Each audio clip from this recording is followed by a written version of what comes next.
Hey guys, quick video here. I'm just announcing that I made a mod for Cinebench R23 that you can actually go and download in the description that replaces this texture with this, and it moves the position of the pillow so that you can see it more clearly. And I'll show you right now exactly how that works.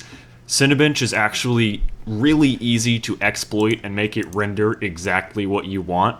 Now, because of the license, I actually can't provide a full version of the modified program. I can only provide the modified product file. Funny enough, there's actually a clause in the license agreement that states that the developer is not liable if you die while using Cinebench, which you gotta be like really bad at overclocking to do that. But I'll just show you really quickly here.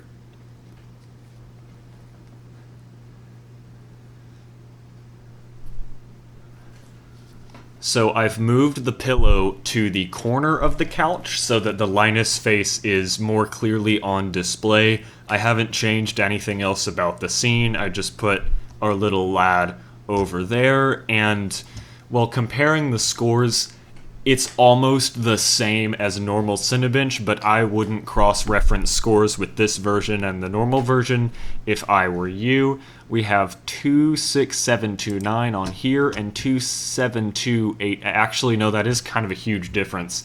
So I wouldn't recommend cross-referencing scores between the versions because, of course, the actual geometry of the scene has changed. Oh yeah, and I put my name there.